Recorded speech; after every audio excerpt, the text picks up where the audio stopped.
지역 맞춤 부동산 세미나 우리 동네 맛동산 자세한 내용은 영상 하단의 링크 혹은 3프로 앱을 통해서 확인하세요.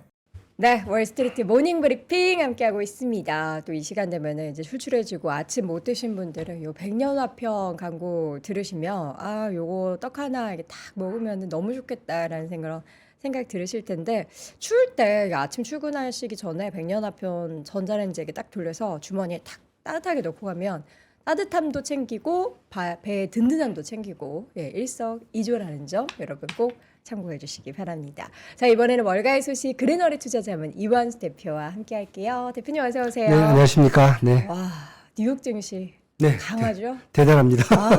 대단합니다.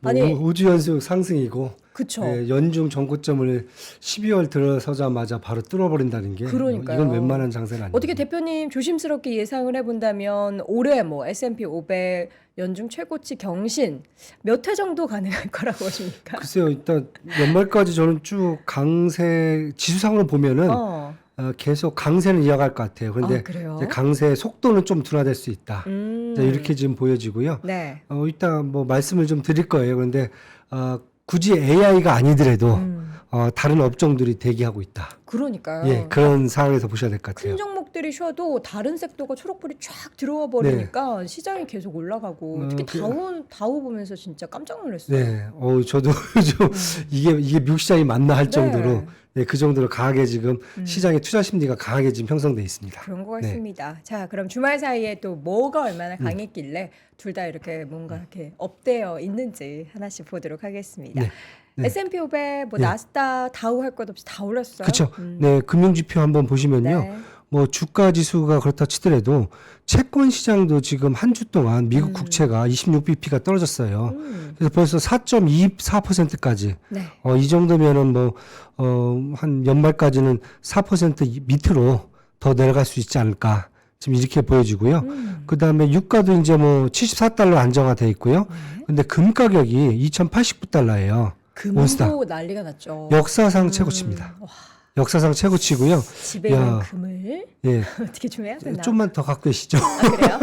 아직 팔 때 아닙니다. 주간 단위로 보니까 4%나 올랐어요. 네, 맞습니다. 그래서 온스당 사실 2020년 8월 6일에 2,069달러를 찍었거든요. 그걸 3년 만에 다시 지금 최고치로 상승을 돌파했다. 그러니까 그 정도로 지금 시장이 세다는 걸 지금 볼 수가 있을 것 같아요. 자, 그러면 이제 업종별로 주간 단위로 어떤 섹터가 가장 많이 올랐나 봤더니 최근에 부동산 저도 이제 오늘 오프닝 때 말씀드렸는데 부동산 섹터가 강한 거는 왜일까요? 이제 금리 인하죠. 기대감이죠. 그쵸. 한번 보시면은 이제 컨슈머 디스크레셔너리 쪽 그러니까 경기 민감 소비재는 지난주에 이제 GM이 이제 아주 전방위적인 그 주주 환원책을 발표하면서 자동차주들 이끌었고요. 그다음에 테슬라도 사이버 트럭 내면서 약간의 후광이 있어 갖고요. 이쪽 경기 민감 소비재는 좀 많이 올랐고요. 그다음에 인더스트리얼 쪽은 이제 로봇 쪽이 되게 많이 올랐어요. 그리고 머티리얼스 쪽은 이제 그 태양광과 같은 신재생 에너지 소재 쪽이라든지 아니면은 금이 이제 머티리얼로 이제 포함이 되거든요. 금 쪽이 많이 올랐고요. 그다음에 이제 파이낸셜하고 리얼 에스테이트 쪽은 앞으로 이제 기준금리가 동결되고 그다음에 통화 긴축 정책이 종결된 다음에 나중에 이제 금리 인하가 된다라고 했을 경우에 금융주라든지 이런 리츠 주식 같은 경우에는 자산 가치가 이제 제고화될 수가 있거든요. 그런 측면에서 많이 올랐고요. 특히 이제 그동안 부동산주 쪽은 거의 안 올랐는데 금융주는 그래도 좀 계속 올라왔었어요. 근데 부동산 쪽은 안 올라오다가 지난주에 좀 급등을 하는 모습을 좀 보였습니다. 그래서 이런 두 개 쪽을 아마 금리에 대한 것과 관련된 시장으로 보시면 될 것 같습니다. 지금요. 알겠습니다. 자, 그러면 우리가 그 오늘 아침에 화두를 했었던 S&P 500 차트를 좀 한번 보면서 얼마나 올라왔는지 볼까요? 네. 이겁니다. 이게 제 연초부터 차트를 그려놓은 건데요. V자 반대네요. 차트 한번 보시면은 거의 지금 전고점이 아니죠. 연중 최고치를 바로 뚫었습니다. 그러네요. 그것도 뭐 갭상승으로 그냥 힘있게 쭉 뚫어버리니까 이 정도의 강세면은 지금 뭐 21선, 61선, 120선 볼 의미가 없어진다. 뭐 이런 얘기가 나오는 거죠. 그래서 아마 이제 상단에 물량대는 있기 때문에 좀 저항은 있을 거예요. 그런데 이 정도의 강세라고 보면은 매물량 나오는 거 본다 보면은 저희들은 아마 연말까지는 지속적으로 꼭 AI가 아니더라도 매그니피센트 세븐이 아니더라도 다른 업종에서 아마 시장 끌어줄 수 있는 여지가 충분하지 않겠느냐. 이 정도 얘기 나오면 또 이제 월가에서 네. 뭔가 이제 또 반반 나뉠 것 같은데 S&P 500 뭐 미리 올랐다, 뭐 이제 그렇죠. 연말에 산타는 없다, 막 이렇게 네. 또 부정적인 이야기를 하는 쪽도 있을 거고 네. 지금 한 4천 이제 거의 600 가까이 되는데 네네. 한 4,800까지 가볍게 쏘아 올릴 수 있다, 뭐 이런 정말 강세론자 이야기도 반반씩 계속 나뉠 것 같아요. 네. 그래서 사실 나스닥 차트를 보면은 약간 나스닥 차트는 이제 전고점을 이제 오늘 이제 연중 최고치를 못 뚫고 살짝 밀리는 모습이에요, 사실은요. 빅테크 종목들이 좀 예, 쉬어다 빅테크에 보니까 좀 쉬는 이제 상황이 되니까. 그래서 그런 얘기도 될 수 있는데 저는 이제 다우라든지 S&P 쪽을 본다면은 이제 빅테크 쪽이 아니라 연말까지는 이외 업종들이 좀 아까 말씀드린 금융주라든지 리츠라든지 아니면 소재 쪽이라든지 이런 쪽에서 산업재 쪽에서 조금 더 성과를 낳을 수 있다. 이렇게 지금 보여집니다. 그 이유가 뭘까요? 뭐 업종별 키 맞추기 뭐 이런 관점일까요? 그런 측면보다는요. 사실 그동안 시장이 쏠림 현상이 심했었거든요. 그리고 그렇다고 해서 뭐 소재 쪽이라든지 이런 쪽에서 매출이 뭐 떨어지고 이런 상황은 아니었었어요. 근데 반영이 안 됐을 뿐이다, 저는. 그러니까 업종별 키 그렇죠. 맞추기. 키 맞추기가 들어가야 되는 거죠. 다른 섹터 가지고 계신 분들 나 M7 없어가지고 올해 내내 좀 우울했는데 하시는 분들은 연말에 또 같이 웃을 수 있지 않을까라는 생각이 듭니다. 네. 자, 이 가운데 이제 내년도 시장에 대한 전망 뭐 많이들 이야기를 지금 다들 하고 있는데 네. 계속 내용들이 나오는데 제가 이제 중요한 내용들 몇 개 한번 체크를 해보면요. 네. 이번 주 같은 경우에 사실 골드만삭스가 2024년도 특히 매그니피센트 세븐을 제외한 업종 중에서는 뭐가 상승이 될 수 있을까? 그걸 얘기를 했어요. 그래서 저는 이 내용이 좀 들어보니까 리즈닝이 좀 된다. 그래갖고 한번 여러분들이 한번 주의 있게 보셔야 되지 않겠냐 이렇게 해서 네. 한번 들고 나왔고요. 내년도에서 골드만삭스는 트렌드를 두 개를 봅니다. 하나가 이제 연준의 기준금리 인하 여기에 나올 수 있는 이제 수혜 종목을 이제 보는 것 같고요. 두 번째는 디스타킹이라고 그랬거든요. 디스타킹. 그러니까 재고가 감소한다. 오.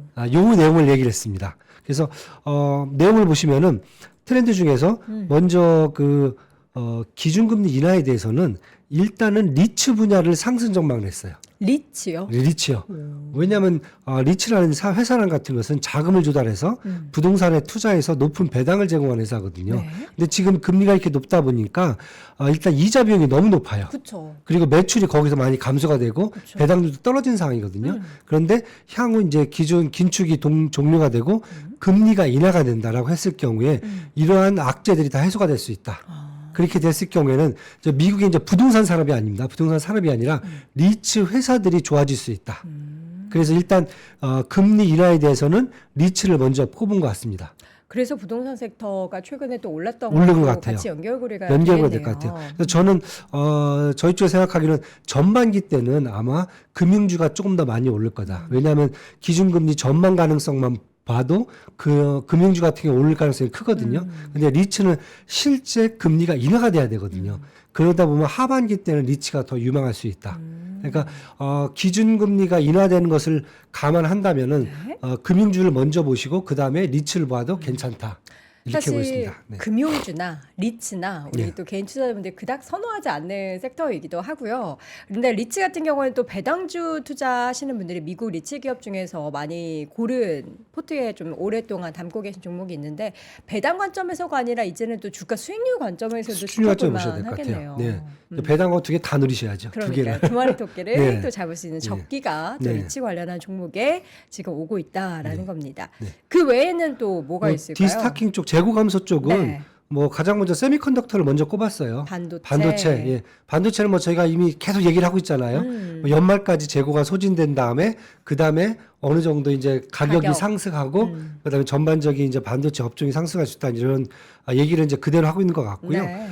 또 하나 쪽은 이제 베이직 머티리얼스를 얘기했어요. 그러니까 베이직 머티리얼. 예, 그러니까 소재 쪽입니다. 기본 소재. 베이직. 예. 저는 베이직 머티리얼이라고 해서 베이징 쪽 중국에서 뭐 아닙니다. 죄송합니다. 지금 제가 약간 네, 제가 못 알아들었습니다. 예. 베이직. 예. 기초 소재. 예, 그 케미칼 특히 이제 화학 제품이 일단은 먼저 보는 것 같고요. 아. 지금 재고가 많이 쌓여 있다. 네. 이게 좀 털려야 된다. 그 다음에 이 농사와 관련되어 있는 원자재까지 다, 그러니까 비료까지 얘기하는 거죠. 여기까지 해서 지금 엄청난 재고들이 쌓여 있다. 네. 이 재고들이 쌓인 것들이 아마 내년도에는 다 소진이 되면서 아마 주가가 상승할 수 있다. 업종이. 그래서 얘기되는 게 아마 금도 마찬가지일 거고요. 네. 그다음에 광업주도 마찬가지일 거고 이런 쪽에서 한번 봐라. 이렇게 얘기를 하고 있고요.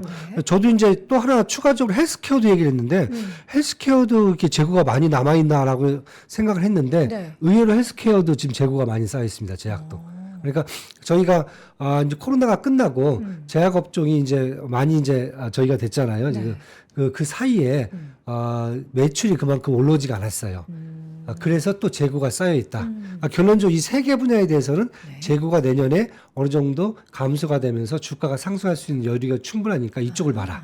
이렇게 얘기가 지금 되고 있습니다. 그래서 좀 맞는 말이 아닌가 이런 생각을 좀 해봅니다. 네, 관련한 이제 디스타킹 관련 섹터에 대해서도 정리를 해주셨는데 이 재고가 줄어들면서도 내년에 매출과 실적 그리고 주가도 함께 올라갈 수 있는 기대감이 있는 섹터다라는 것도 여러분 챙겨두시기 바랍니다.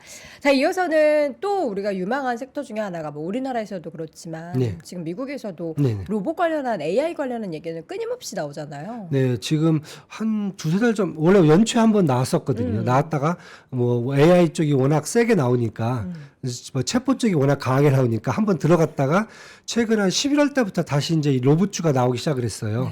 근데 로봇에 대해서는 사실 다들 전망을 밝게 봅니다. 그 이유가 뭐냐면은 일단 AI 산업 중에서 로봇이 마지막이다. 마지막이라고 보기는 아니죠. 그 다음 단계다. 현재까지는 이제 알고리즘이 나와갖고 이커머스 플랫폼이 발달을 했고요. 그다음에 요즘 이제 딥러닝 쪽으로 나와갖고 챗봇이라든지 메타버스가 지금 시장이 이제 커지고 있고 앞으로는 자율주행의 핵심은 로봇이다라고 얘기를 하고 있거든요. 그러니까 알아서 자기가 우리가 자율주행 생각하면 테슬라의 무슨 이 자율주행만 생각하시잖아요. 그게 아니라 로봇 휴머노이드 같이 자기가 알아서 자율주행하는 거죠. 가서 레코니션 뭔가 인지를 하고 그 다음에 포지셔닝을 하는 거죠. 자리를 잡고 뭔가 액션을 취하는 겁니다. 이게 로봇의 핵심이라고 보는 거죠. 네. 그래서 지금 뭐 로봇 시장 보면 산업 로봇과 협동 로봇 시장에서는 이미 일본에 화나기라든지 가와사키, 야스카나, 그다음에 덴마크의 ABB가 이미 다 점령을 하고 있어요. 그런데 미국 쪽은 아마 시스템을 작동시키는 소프트웨어, 그다음에 전문 로봇이죠. 의료용이라든지 군사용, 그다음에 서비스 로봇이라고 해서 이제 휴머노이드라든지 청소기 이런 쪽에서 강세거든요. 그렇다고 보면 지금 여기 이제 화면에 제가 지금 하나 캡처를 해온 게 있는데 네. 탑10 로보티스 트렌드 인 2024. 네. 2024년에 로보티스 관련한 트렌드 탑10 네, 맞습니다. 뽑아주셨습니다. 네, 이노베이션 맵이라는 회사에서 리서치 센터에서 요 10가지를 내년에 그 트렌드를 잡았는데 여기 딱 보시면 코보스라고 하고 어시스티브 로봇 요 두 개는 협동 로봇 쪽이거든요. 네. 요것을 뺀 나머지들은 미국이 다 잘하는 겁니다. 그래서 여태까지는 아마 연초까지는 아마 일본하고 그다음에 덴마크, 독일의 회사들이 협동 로봇과 산업 로봇 쪽에서 어느 정도 시장을 점유했다면은 향후에는 이제 미국이 이런 쪽에서 점령할 수 있는 여지가 되게 커졌다. 그러니까 예를 든다면은 뭐 지난주에 저희들 그 UiPath 실적 발표하자마자 거의 20%가 급등을 해버렸거든요. 그다음에 막 예. 클라우드 쪽 쌈싸라. 네, 그렇죠. 네. 거의 비슷하게 이런 쪽에서 로봇의 소프트웨어를 개발하는 업체들이거든요. 그다음에 대표적으로 본다면 저희가 이제 미국에서 이제 의료용 로봇이죠. 인투이티브 서지컬 같은 경우에는 전 세계 그 의료용 로봇의 80%를 점유를 하고 있어요. 여기 주가가 지금 지난주에도 급등을 했고요. 그다음에 테러다인이라든지 아니면 로크웰 오토메이션 같이 반도체뿐만 아니라 로봇 주까지 이렇게 제조를 하는 그런 회사들의 주가도 지금 11월 달이라서 계속 강세로 지금 가고 있습니다. 그러네요. 여기 이제 드론도 나와 있는데 내년에 또 드론을 또 되게 많이 좋게 봐요. 로봇 중에서. 드론 하면 뭐 다들 중국의 이제 DJI 업체를 이제 보고 있는데 지금 미국이 사실 기술적인 면에서는 우주 항공 업체 중에서 뭐 제너럴 애토믹스라든지 아니면 노스트럽 그루먼 같은 회사들은 항공 우주 업체지만은 드론 쪽에서는 뭐 최첨단을 갖고 있거든요. 그래서 이런 업체까지 생각하고 있고 휴머노이드에서는 사실 아직 상장은 안 됐어요. 그런데 아틀라스 하면 모든 우리 남자분들의 로망이거든요. 이 로봇 중에서 그래요? 완전히 저희들 그 로봇 영화 같은 그런 딱 느낌의 그 로봇이 나오거든요. 네. 그 보스턴 다이나믹스 같은 게 아직 비상장 회사거든요. 여기도 지금 상장이 아마 계속 얘기가 나오고 있어갖고 네. 아마 내년 같은 경우에는 로봇주들의 어떤 전망 쪽이 뭐 다르게 아마 올해하고 좀 다르게 미국 쪽 회사들에 조금 더 포커스가 맞춰주지 않겠느냐 이렇게 지금 보여집니다. 사실 이제 로봇 관련해서 우리나라에서는 최근에 뭐 두산 로보틱스를 비롯한 다양한 기업들이 그쵸, 네. 굉장히 단기적으로 퍼포먼스를 냈는데 미국 기업은 뭐가 있을지 이렇게 고민하시면 결국에는 이제 로봇 관련한 ETF를 그쵸. 보시는 게 오히려 속 편하실 수 있는데 그래서 궁금해서도 대표적인 로봇 관련 ETF 두 가지를 봤어요. 네. 보츠, 뭐 BOTZ BOTZ, 그리고 로보라는 또 로봇 네. ETF도 있는데 보니까 그 올해 흐름이 쭉 좋았다가 연초에 좋았다가 계속 내리막을 걷다가 최근 이제 11월 이후에 또 저점을 딛고 또 가파르게 두 종목 모두 네, 맞습니다. ETF가 반등을 하고 네. 있는데 내년의 흐름이 굉장히 또 기대가 됩니다. 기대가 되네요. 네. AI 쪽이고 네. 다 엮여지니까요. 그러니까요. 네. 여러분들도 여기 이제 뭐 야후 파이낸스나 구글에 요 티커 검색하셔서 어떤 종목도 이게 액티브 ETF다 보니까 어떤 종목이 탑 10 안에도 이제 홀드가 돼 있는지를 한번 보시면서 종목 이런 것도 있구나 라면서 좀 공부를 해 보시는 기회도 꼭 마련해 보셨으면 좋겠습니다.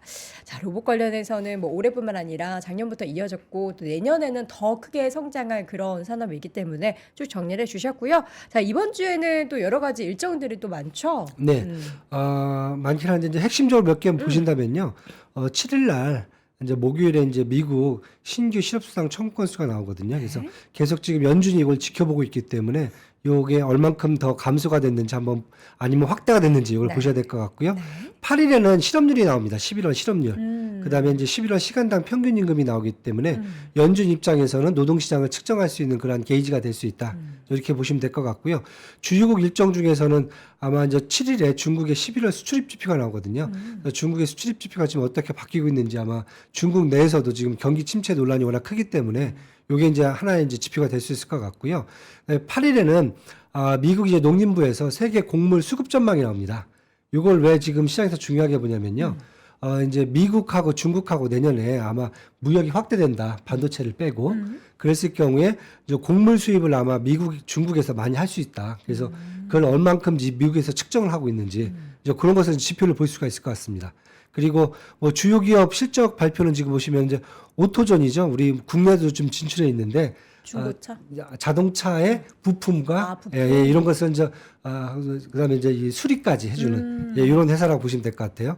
그다음에 이제 6일에는 게임스탑, 말도 많은 게임스탑. 게임스탑이 요새 너무 급등해가지고 한번 보셔야 될것 무슨 같아요. 콜옵션이 있다면서요? 뭐 네. 주가가 뭐 언제까지 2배 올라가면은 뭐를 주는 콜옵션 때문에 맞습니다. 지금 그것 때문에 관심이 크다고. 네네. 그것 때문에 그래서 예전에 한번 여기에 그 글로벌 IB들이 공매도를 냈을 때 개미 투자가 이제 들어가서 공매도를 올렸죠. 방해했다. 그 난리가 났었죠. 그게 게임스탑입니다. 과연 이번에는 또 어떻게 될지 네. 좀 기대를 그리고- 해보도록 그리고 하겠고요. 7일은 이제 브로드컴하고 이제 룰루레몬이 있는데요. 브로드컴은 잘 아시다시피 이제 통신 반도체 쪽에서 뭐 글로벌 1위이기 때문에 네. 요 회사하고 룰루레몬은 또 이번에 매출이 어느 정도 나왔는지 잘 나올 예. 것 같지 예. 않으세요? 그래서 저는 뭐 기대를 좀 합니다. 여기는요. 룰루레몬의 의류나 네. 그런 소품 같은 거 혹시 우리 대표님은 사보신 적 있으세요? 제가 사면 안 되죠. 저. 왜 안 돼? 아니 저희 그런 와이프가 인식을 하셔야 됩니다. 왜냐하면 룰루레몬에는 네. 남성들이 입는 블레이저 있죠. 네. 그런 것도 팔고요. 아. 굉장히 편한 그냥 정말 비즈니스 캐주얼 입을 수 있는 팬츠도 팔아요. 다들 레깅스만 다들 생각하시면 레깅스만 생각을 하니까. 아닙니다. 네. 예. 저희 이제 그 뭐 가족들이 입으니까 네네네. 저는 그 룰루레몬은 그거만 있나 예, 보다 그런- 이렇게 생각하는 거죠. 네. 그런 생각은 굉장히 아. 이제 룰루레몬에 대한 확장을 방해하는 그런 요소고요. 그러면 이제 그 실적 나오는 거 한번 보면서 네네. 한번 체크를 해봐야 그래서 되겠네요. 최근에 네. 보면 분기 실적 발표될 때마다 그 남성 쪽의 카테고리가 아. 계속 확대되고 있거든요. 그러니까 우리 이현수 대표님도 알겠습니다. 선입견을 좀 설마 저보고 네, 레깅스 제가 입고 절망의 레깅스를 권하겠습니까? 네. 예, 다양한 룩이 있기 때문에 룰루레몬 사실 이번 또 소비 관련해서도 굉장히 또 네. 핫한 그런 기업 중에 하나여서 실적 발표 내용도 저희가 나오는 대로 정리해 드리도록 하겠습니다. 발레복 그런 레깅스만 있는 거 아닙니다, 여러분. 다시 한번 말씀드립니다. 또 추가적으로 혹시 하고 싶으신 말씀 네, 다 하셨나요? 네, 예. 이번 주 지켜봐야죠. 알겠습니다. 시장. 네. 이번 주 또 상승 랠리를 펼쳐가는 뉴욕 증시 분위기 우리 이완수 대표와 함께 쭉 확인해 보도록 하겠습니다. 오늘 월가의 소식 그레너리 투자자문 이완수 대표와 함께했습니다. 고맙습니다. 감사합니다. 외환위기 오는 거 아니에요? 금융위기 오는 거 아니에요? 이런 질문들을 좀 굉장히 많이 받았었습니다. 탐욕이 되게 강했을 때 위험자산으로서의 극단적인 쏠림이 나타나고 공포감이 극에 달했을 때 안전자산으로서의 극단적인 쏠림이 나타나거든요. 과거의 일이 미래에 똑같이 일어난다 이건 아니지만 그때 당시에 위기 상황에서는 어떤 공통점들이 있었는지를 보면서 우리가 대비를 하는 방법도 고민해 볼 수 있고요. 과거를 제대로 이해하는 순간 위기의 실체가 드러납니다. 오건영의 현실 경제 이야기를 서점에서 만나보세요.